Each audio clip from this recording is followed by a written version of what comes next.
look at that. It's working.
Howdy, ladies and gentlemen. Michael here from GuitarGate.com again, and it's Tuesday, I think.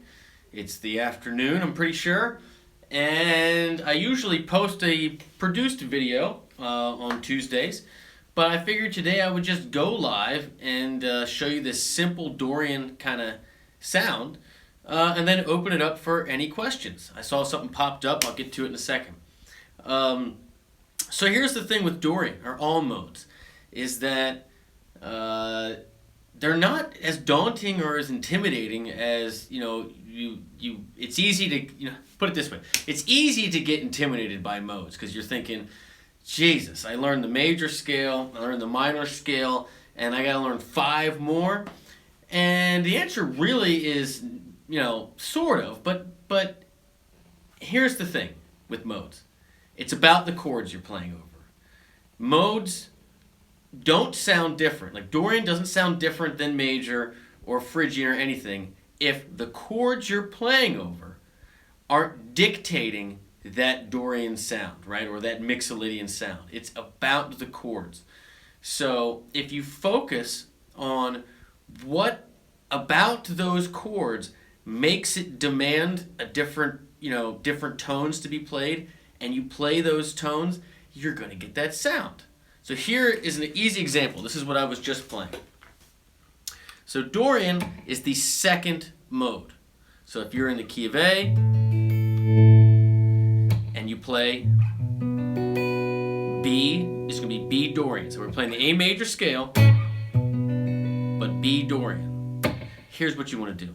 You don't even need to think that hard. Just think B pentatonic, right? And the note that makes it Dorian is that natural 6th, right? That G sharp. And what is that G sharp in? That's the 3rd of an E7. G sharp's in a lot of things. But this is a classic Dorian progression, and it's so easy to get that sound. So it's just B minor.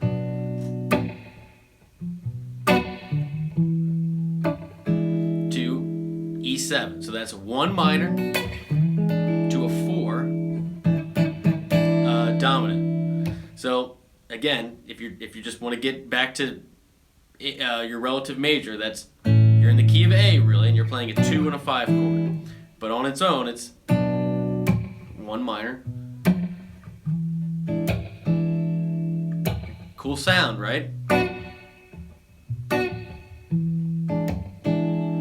Typically, if you were in a minor key, if you're thinking natural minor, that would be B minor to E minor, right? That would be a non-modal, that would be your typical natural minor progression. But because E is E7, it's got that G sharp.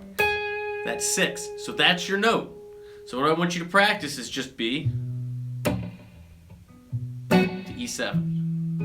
And I want you to just look at it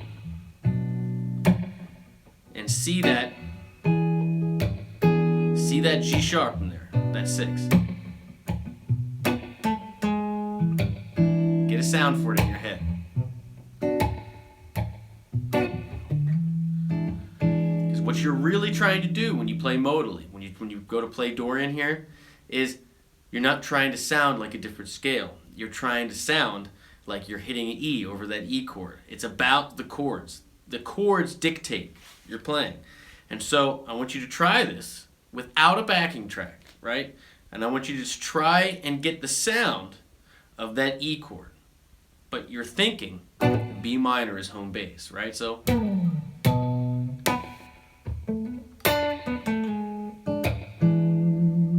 a good way to do that is to hit that 6, but then get some of the other notes in that chord around it.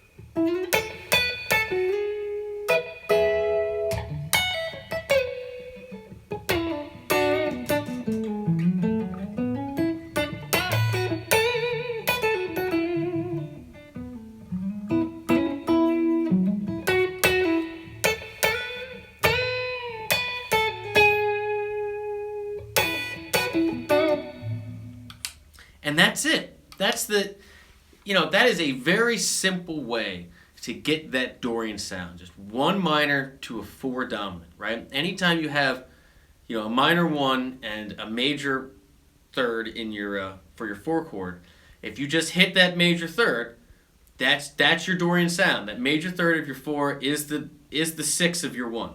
But don't go too crazy about it. Just try without a backing track to do B minor to E7, right? And when you and know that you're not trying to do a different scale, right?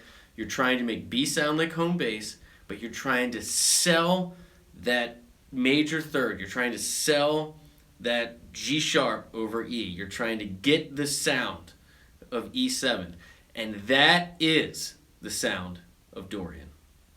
So now I'm just going to open it up for questions. Maybe jam a little more. I saw something pop up. Let's see what I have here.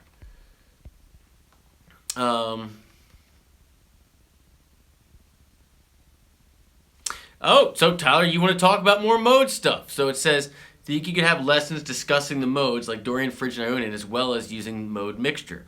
Yeah, so Tyler, I actually do have a bunch of stuff on that in my actual courses where I go over each one in particular. But we can expand on it a little bit here. If you have anything in particular you want to talk about, just fire it up there.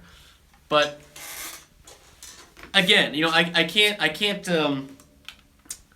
I can't express this enough. Modes don't mean anything without the chords. There is no difference between B Dorian and A major and E mixolydian and D Lydian if you don't have different chords. If the focus, if the push of the tune isn't demanding a different harmony, it doesn't matter. So like if we're in the key of A, right? So you have A, B, C sharp, D, E, F sharp, and G sharp. If you start and end that scale on B, yeah, you get B Dorian. But if you're not playing over a B minor chord, right? If you're not playing that over a progression which makes B feel like home in that 7-note structure, you're not going to get the sound. So that is the number one thing to take away whenever you're talking about modes, like starting to demystify modes or whatever, is that it's about the chords. These scales are secondary. You have to have a modal progression first. So Pedro asks, which musical genres use Dorian mode usually? So Dorian is minor, right? It's got a minor third and a major sixth. That's what makes Dorian what it is. Typically, your natural minor scale has a flat six. It has that, that classical sound, that,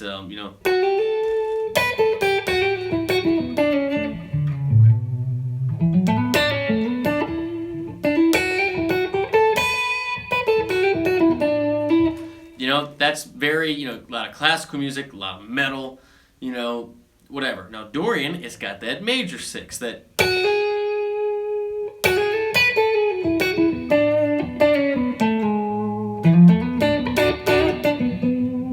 Much different. So, blues, man. Blues all day. Good blues players are very aware of their sixth, because the sixth is the third of your four chord. That's the thing. I'll say that again. The sixth degree is the third of your four chord, right? If your four chord's minor, then your sixth is flat. If your four chord's major, then your sixth is natural. That's the key takeaway. And since with blues, you have a 1-4-5 typically, and since each one of those is dominant typically, then that means your sixth is major typically in blues. When I went to GIT, I studied with Dan Gilbert, who was the man. And he used to always go bananas when I played the flat six over the four chord in the blues. But, because it upset him, I used to do it a lot. But it's true though. You're always thinking about chord tones, and especially thirds. You are always especially thinking thirds. So in a typical blues, I'm doing B7, E7, F sharp 7.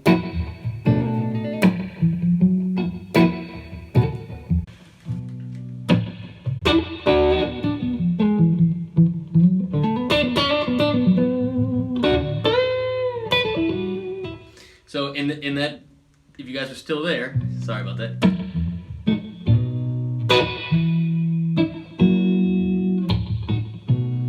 So you can do all your standard blues stuff, your pentatonic.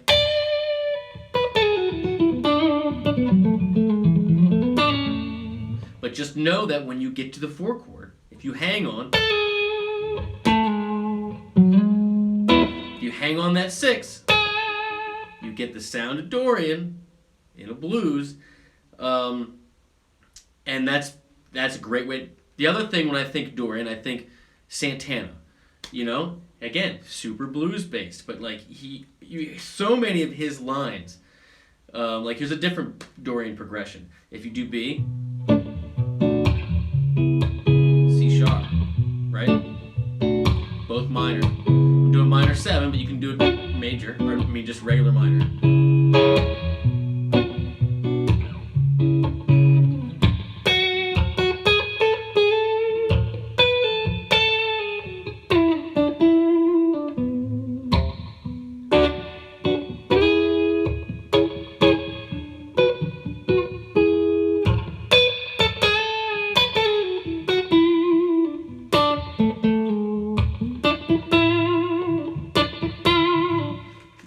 And what you're doing there in that specific example, where the six comes from, where Dorian comes from, is that's the key of A major, and you're doing a 2 to a 3 chord.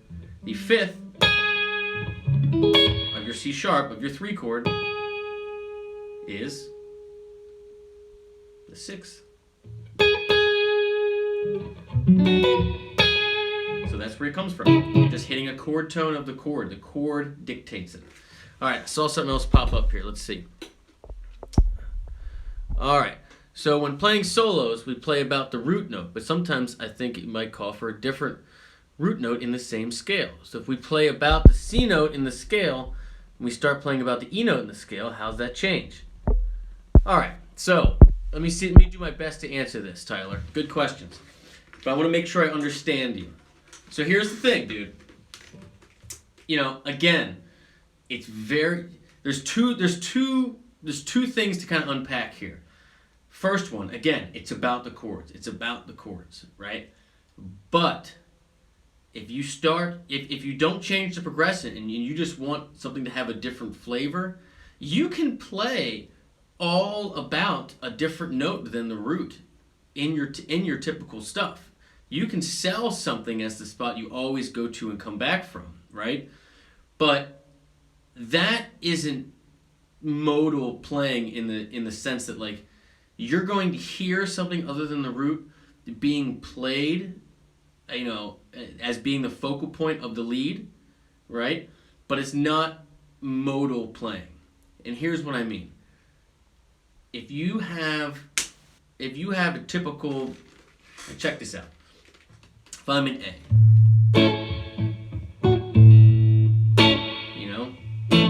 if I have my melody line, right, my solo, right, about the root, you do standard stuff like,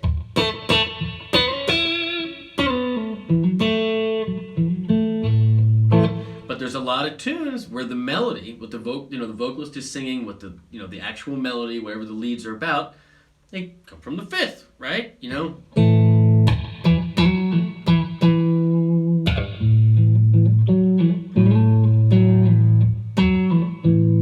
Right? And ones where the third is super popular, where the whole story is about the third. I'm in A, but it's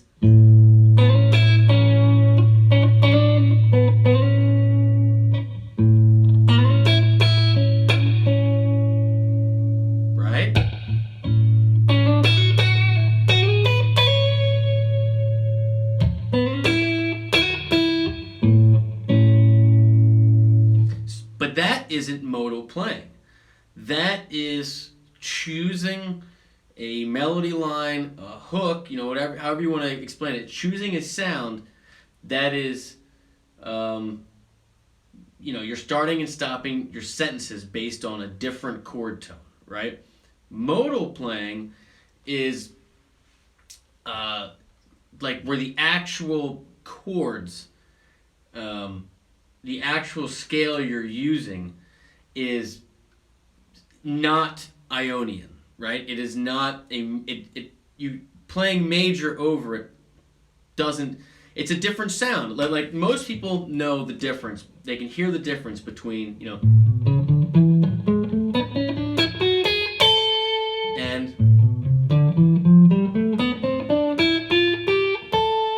major and minor. They're very established in our brain because most music is either natural major, natural minor.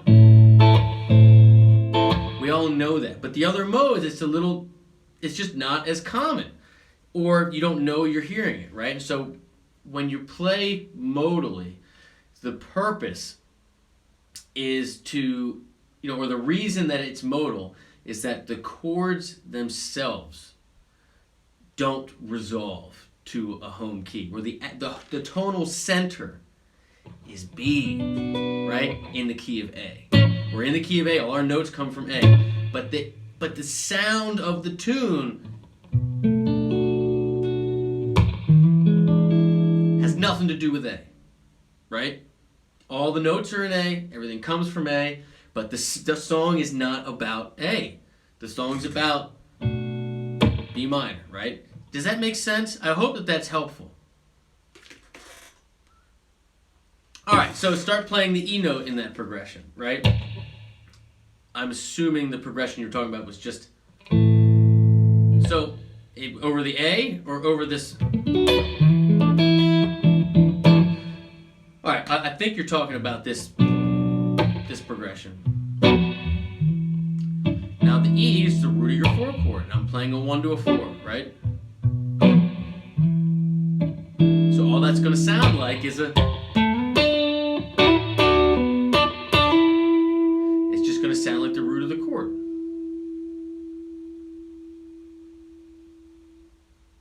Okay, good. I'm glad that that's helpful. No, I mean that's why I'm on here, dude. I mean that's why I open it up. I like to see if I can answer questions. I don't always have the answers. At least not good ones. All right, so JX there, or Jax, whatever. What kind of scales are in rock? So I mean, again, this is kind of like a a blanket genre statement, but you know, standard stuff, dude. Major or minor, mixo and Dorian. You know, that's when I think rock. You know, when you get into harder, you know, like metal and stuff like that, you get a lot of Phrygian. You know, you get you know, all kinds of harmonic minor and all kinds of crazy stuff. But like, you know, for the most part, you know, rock and roll stuff is pentatonic, major and minor pentatonic stuff, just all day. Like if you're thinking, you know, AC/DC, you know, Aerosmith, you know, I'm not exactly, everybody's version of genres, you know, what rock is a little different. You know, I think AC/DC, you know, if you think textbook what rock is. And, you know, a lot of that stuff is just mixing major and minor pentatonic. And he does it extremely well. On that note, if you want a little takeaway there, I've made a bunch of videos about this. But if you want to start mixing major and minor, do major over the 4 chord. Here's your classic move, right? We'll keep it in B minor, right?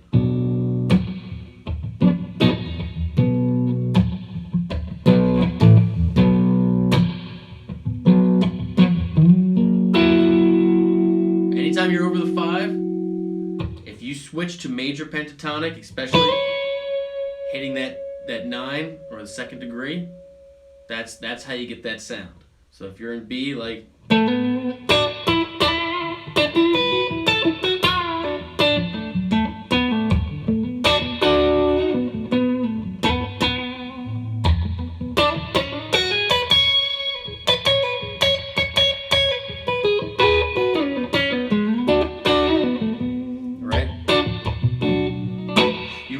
need a track to hear it. It's kind of hard to do it without a track, but I mean, basically, this jump, this.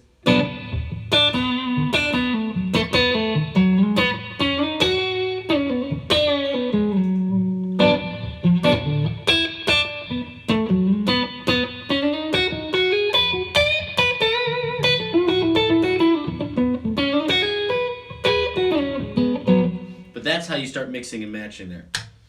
All right, anything else up here? Anything else I might have mixed? Again, if you guys are just tuning in, this was a beginning, discussion on easy ways to sound modal. Starting with Dorian with a minor 1 to a dominant 4 chord. But ask anything you'd like, anything at all. I'll be on here for a few more minutes. Let's see what pops up here. You're welcome.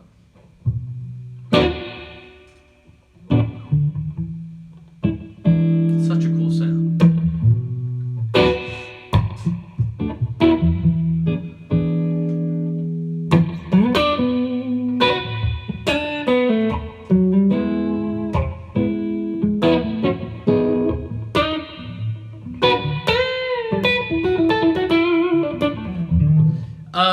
Yes, that Silver Sky was great, and I really do appreciate you guys saying that. I had to give it back. It was a loaner. Apparently, they are like just unbelievably back-ordered, and I understand why. The Silver Sky sounded great. I can tell you that my band really wanted me to keep that guitar.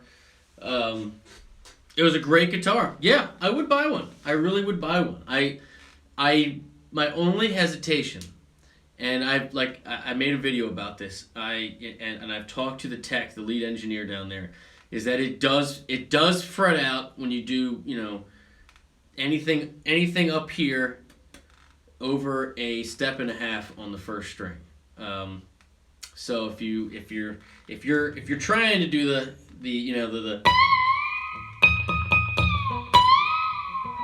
just the outer space, Albert King bends, it just frets out. And but I've been told by the engineer there that that's something that they can fix based on different people, for a setup based on different people's playing style. So I was told that if I want one, I can go in and they can set it up so that it won't do that.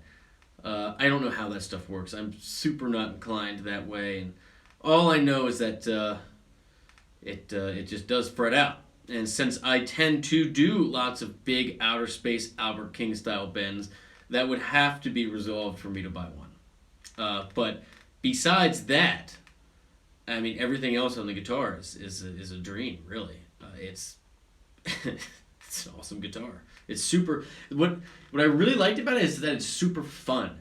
Like this, you pick it up, and it feels serious. You're like, oh man, this is a serious guitar. I have to be very serious now, you know? And you pick that thing up, and you're just like, man, it's fun. It's very fun, you know? And all guitars should have that. It's got that magic element to it. All right, what did I see up here? Oh, thanks. All right, guys. Well, I'll play another minute or two, and if you have any questions, jump up there. But then I'm gonna call it a day. So this isn't an hour-long live video, but please feel free. If I see something else jump up there, I will tackle it. All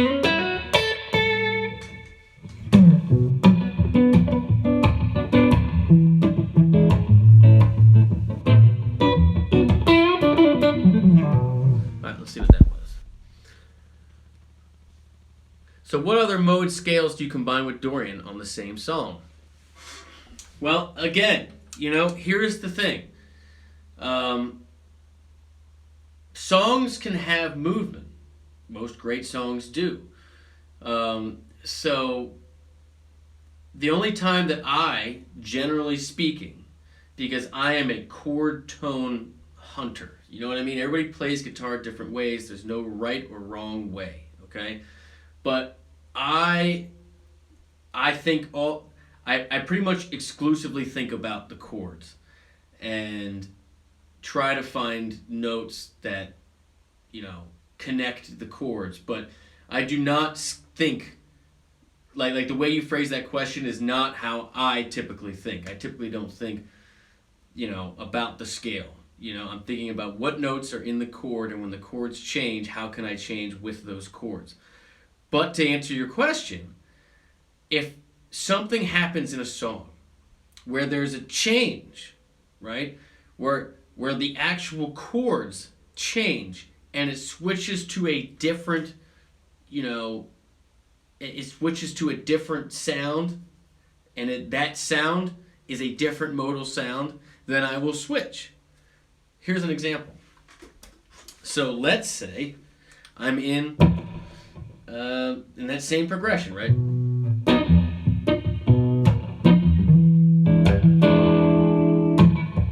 And I'm this Dorian all day, right?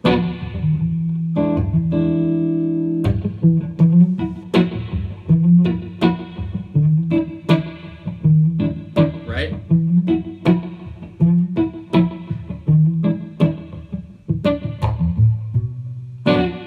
So in that example, all I did is I added a dominant 5 with it. So now I have a major 5 and I have a major 4, right? Even though I'm trying to get back to that minor 1. But that if you just listen to it, you'll tell right away that the whole theme has changed, right? I'm coming from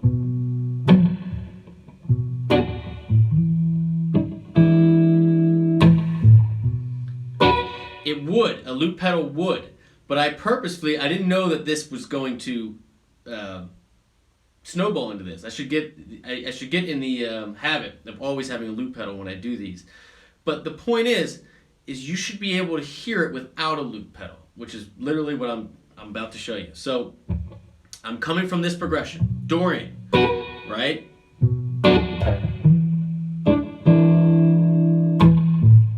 Right? Just listen to the sound of the groove. 2.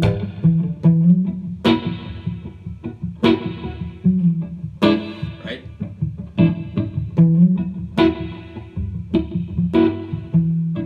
So in that example, you're still going back to here, but this is its own thing in that same song, right? That's its own land, and you hear, since you have major 5 and a major 4, you are now thinking That is, and since this is the chord that's added, that's going to be what the story's about. You're now thinking F sharp mixo, right? But you don't need to think super crazy about what that is. You're just thinking about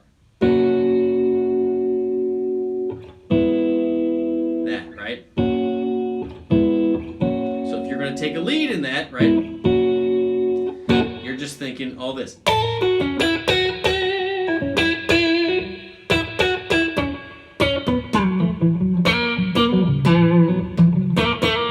Right? That's it. You're thinking F sharp with an E in it.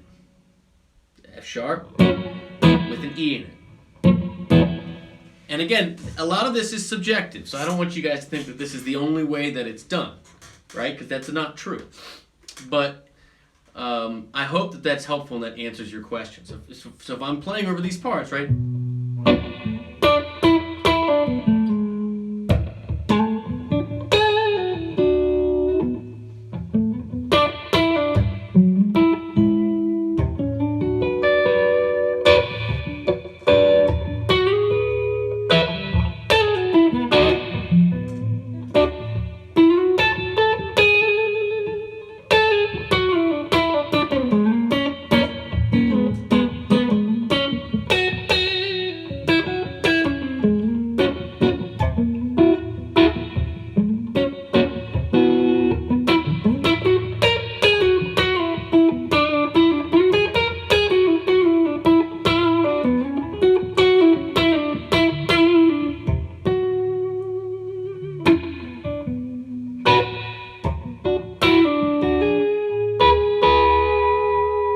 Do you hear how I, don't have a track, but it's very clear that the whole vibe is different in the different parts, right? That's when you switch modes. You switch modes in my usage, how I use them, when the chord tones change and they demand something different. I feel like when you purposefully just try to mix and match modes, it sounds like an exercise. It sounds like a lick. It sounds like it doesn't. Typically it doesn't sound like a line. Something that people will remember. That non-musicians will hold around in their head. It is my personal. The way that I play, what gets me excited, is hunting for chord tones and connecting them in lines that non-musicians will remember. That's it, And I feel like just that simple little thing in there, just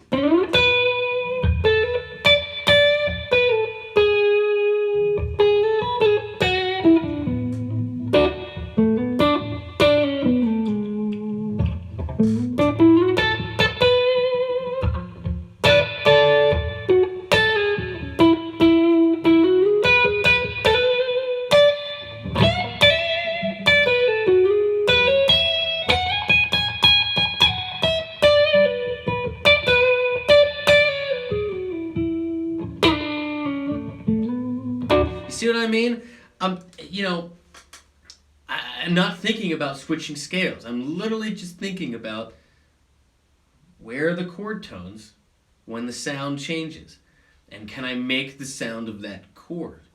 And you'll find that this really gets to the core of, how do I want to say this? You'll find that what makes songs really good, memorable songs are really good chord choices with melodies that outline those chords. And I think it's very easy, especially for guitar players, to just think about scales and think about boxes and not think about why the writers of the song chose those chords and those melodies. And when you get to the heart of kind of like what the song is, you realize that a lot of the most memorable stuff, stuff that non-musicians remember, is stuff that really sells the structure of the tune. Stuff that, this song has these chords with this melody, and if you sell that as a soloist, as an improviser, as a rhythm guitar player, coming up with other parts that accentuate the basic structure of the song, you really get to what the essence of the song is.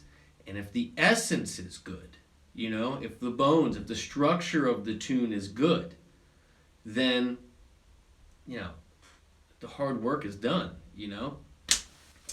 I don't know how we got on that subject. Let me see what popped up here. Bruce, yeah, it'll be up. I won't take it down. Jamie, I appreciate that. Yeah, that's always, you know, I know. David, I appreciate that. Yeah, you know, and so that's the thing, man. Everybody should do that. And I hope that people in other towns, maybe you, that have channels, start doing that. Because one thing I have learned is that people that have different channels and different stuff going on, we're not competitors. We're very much all in this together. And you can't be the only one on your channel all the time. And everybody has different personalities. Everybody plays differently. Everybody's got different viewpoints. And just like this conversation we're having now, you know, and everybody, you know, listens to music in a different way. But the fact that there's so many people that make a living with instruments and their voices, you know, and, you know, computers, you know, making music, making stuff that people listen to, and everybody does it so differently, is so fascinating. And I really, really love it. I love it too. And if you guys have seen some of those videos, I usually say it to the guest because it's always worth saying, is that, you know, anybody that's pretty good is usually gigging a lot, especially if they want to be gigging a lot. You know, if you're good and you want to work, you typically are working. And so what that means is you only go to your own shows. You never see any other music because you're always the one on stage. So you never get, it's such a crazy thing that us musicians go through, and I feel like no one ever gets to talk about it, is that you start playing, you start falling in love with this thing because of stuff that you hear and shows you've been to, right? And stuff you see on YouTube or whatever. But once you get good enough and you have the desire to work as a musician and have that be your thing that you do, you completely stop seeing other music because you're booked. And on the rare nights that you do have off, you don't go out because you're always going out, and for once you'd like to not come home at 4 o'clock in the morning. And so what's cool about doing these local lives and interviewing local people is that you actually for once get to meet other people that do what you do.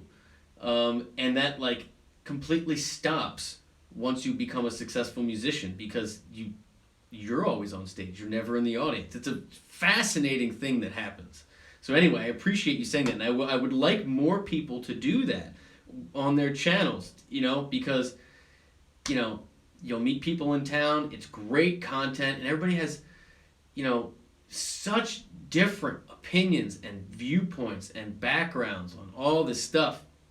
It's just very different, and it's all good. It all works, you know, like there's, you know, I've had people come through that are just, to get back to this topic we were talking about, that are just crazy good jazz players, and especially stuff that's really high tempo where the chords don't stay very long, you're just moving a lot. You know, some of those guys, they just, you know, they do switch scales constantly, and it's just, and I just absolutely suck at that. It's just so not what I hear in my head. It's not what I listen to. It's not. But what's cool is that like they're making a living doing that, you know, and it's so different. And I love that. I love that. I love that there's so many ways to win. You know, there's so many ways to do this. You know, and anybody that's, you know, getting paid to play music is winning. It's my opinion. So do it however you could do it. All right, I saw something else come up here. Do I think Dragonfire Duos would be an upgrade for my Squire Strat, as they are better in the stock pickups? I'm looking for a blues classic rock sound. Not really interested in metal. So Bruce, I don't know. I've never played those pickups, so I try to not talk about things I don't know anything about. But here's what I would recommend. Find out, and I don't know if this is possible. Find out where you can go play those pickups, and just go into the store. What guitar is sold with those, if there is one, or you have a buddy that put them in, or you know somebody that has a shop that has them in the shop that can pop them in a guitar. Go play them, and see if that's the sound you want. I mean, I am a firm advocate of, whether it's guitars or pickups or, frets or strings or whatever it is. Just see if you can get your hands and your ears and your eyes on it in person before you buy it. I know you can buy it and send it back and all that, but it's a pain to switch out pickups and then have it not be what you want, especially if you're paying someone else to do it. I wish I could say I've played them. Yeah, well, Seymours are expensive, dude. I know. All right. Anybody got anything else? Anything at all? I really like that we got philosophical there for a moment. It's fun. It's fun. But yes, if any of you are watching and you have guitar channels, or you have a couple favorite guitar channels, tell them to do it. Bring other people on. I think most astute people that have channels this day and age realize that collaboration is good, and that there's really no such thing as competition online. I know it's easy for people to think that there is, and you say, oh, why should I have other people on my channel? But it's all positive, man. If you bring someone on and your viewers are like, oh man, that dude's awesome, I'm gonna follow him, that doesn't mean that they stop following you, right? And just because you bring a local musician on and they say, oh man, that dude's awesome, I'm gonna go to his show, that doesn't mean they're not gonna go to your show anymore. So I strongly encourage, if any of you have channels or want to do that in different towns, do it. Or tell your favorite YouTubers or Facebook people that you'd like to see that, because I think it's so cool. And again, just from a musician to musician standpoint, just meeting other people that do what you do is fantastic. Because you guys will help each other with ideas, you'll become better players, and especially for people that do this on the internet. Everybody does the internet differently too. It's not like we obviously all play differently, but everybody does this thing differently too. So, let's see, what did I see up there? Oh, well, thank you. I really appreciate that. You like what you hear. Yeah, hey man, half the battle of more than half the battle, I would say, is figuring out, what you have to say, when you do have a channel and you are online. Everybody's, it's very easy for, you got so it's very clear, if you want to learn how to play the most popular songs ever, simply, you go to Marty Schwartz's channel. The dude's got it cold. You know what I mean? If you, so on and so forth. So when you start one, you're kind of like, all right, well, I can't do that. He's got that. I'm not going to try to be Rick Graham. And I think that the key is that you really just, same thing as playing music, man. The goal should have to be you come through and realize that you don't have to be, exceptional at all these different things. You can just be you. Talk about what you know, because in your playing, it's I don't spend a lot of time trying to master a bunch of different things. I try to get the stuff that's in my head out, and I see and hear people all the time doing totally different things, and they're super cool. But that's not the stuff that I hear in my head when I'm laying in bed or driving around in the car when the radio's not off, And so I try very hard to get the stuff I hear out, right? And when you expose yourself to a lot of different things, you start hearing different things. But it's the same thing when you run a channel. It's like, you know, who are you? What is important to you? What are you good at? Because at the end of the day, it's about helping other people. And so what do you think you can help someone out with the most? You know, and that's typically what you've spent the most time getting good at. So, I think I'm going to leave it there. Have a great afternoon. Get out and enjoy the sunshine. It's beautiful here. I'm going to try to do the same thing. And I will see you next time.